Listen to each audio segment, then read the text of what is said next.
Welcome to Chichén Itzá, one of the most awe-inspiring remnants of the ancient Maya civilization. A city of mystery, mathematics, and astronomical mastery, this UNESCO World Heritage Site continues to captivate millions of visitors every year. Built over 1,000 years ago, Chichén Itzá was once a thriving political, economic, and spiritual hub, but unlike an empire, the Maya civilization wasn't a single unified force. Instead, it was made up of independent city-states, each with its own ruler, and Chichén Itzá, it was one of the grandest. One of the most remarkable features of this city is El Castillo, also known as the Temple of Kukulkan. This pyramid is more than just an archaeological wonder. It's an ancient astronomical calendar. During the spring and autumn equinoxes, the setting sun casts a shadow that forms the illusion of a serpent slithering down the pyramid steps, which is incredible considering their methods of building in that time period. But Chichén Itzá wasn't built overnight. It evolved over centuries. Its first settlers arrived in the first millennium BC, but its golden age came between 600 and 800 CE. The city flourished as a center for trade, religion, and culture, attracting influences from across Mesoamerica. Around the 10th century, the Toltecs arrived and reshaped the city's architecture, bringing their warrior-based culture along with them. This led to what many call the new section of Chichén Itzá, but history gets tricky here. Archaeologists still debate exactly when and how these changes happened. For the Maya, science, religion, and mythology were one and the same. Every part of life, from agriculture to their calendar, was tied to rituals, and death was no exception. They believed that upon dying, a soul began a perilous journey through the underworld Xibalba, facing trials set by terrifying gods. Only certain individuals, like warriors who fell in battle or those sacrificed to the gods, could bypass this journey and ascend directly to paradise. How the Maya buried their dead depended largely on status and rank. Most commoners were buried beneath their own homes, ensuring a connection between the living and the departed.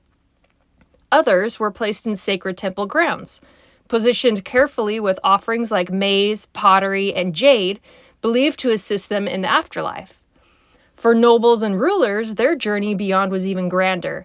Elaborate temples were built within pyramids filled with treasures, masks, and even sacrificed servants who were their companions meant to guide them into the afterlife.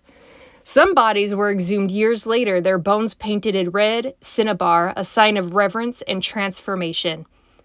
Perhaps the most controversial aspect of Mayan death rituals was human sacrifice. The Maya believed that offering blood to the gods ensured cosmic balance, but unlike simple bloodletting, some sacrifices were far more extreme. One of the most infamous sites of sacrifice is the sacred cenote of Chichén Itzá. Here, victims, sometimes adored with gold and jade, were hurled into the deep waters as an offering to Shak, the rain god. Archaeologists have uncovered thousands of human remains, along with weapons, jewelry, and pottery from the cenote's depths. And then there was the ultimate sacrifice.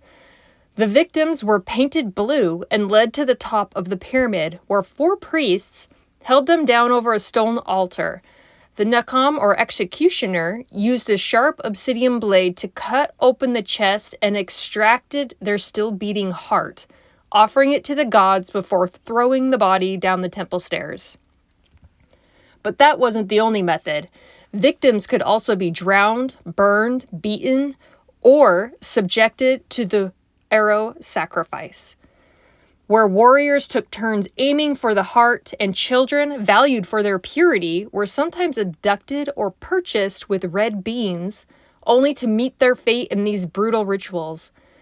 An archaeological discovery over the past few years has revealed that a gravesite of 100 sacrificed people, mostly children, were predominantly young boys, usually siblings or twins.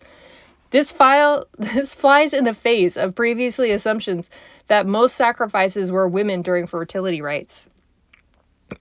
The Mayans had a sport, a ball game, but it wasn't just a sport, it was a battle for the gods. This enormous court in Chichén Itzá witnessed competitions where the losing team, or sometimes even the winners, were sacrificed.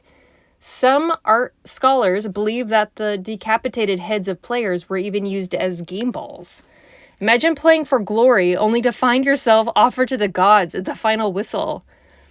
And then there was the Zompantli, an eerie platform displaying rows of impaled skulls, a terrifying testament to the Mayas' devotion to their gods. Think of it as an ancient trophy case, but far more chilling. But here's something you might not know. El Castillo, the Great Pyramid of Chichén Itzá, is slowly sinking. It was built over a hidden cenote, and scientists warned that one day the entire structure could collapse into the earth. Time is literally running out for this ancient wonder. If you have never visited the historical site, I strongly encourage a trip there because one day it could be underground. Chichén Itzá is more than just a city of stone. It's a portal into the minds of the ancient Maya, a civilization that saw death not as an end, but as a doorway to something greater. Their rituals, from funerals to sacrifices, were driven by faith, tradition, and the need to appease the gods.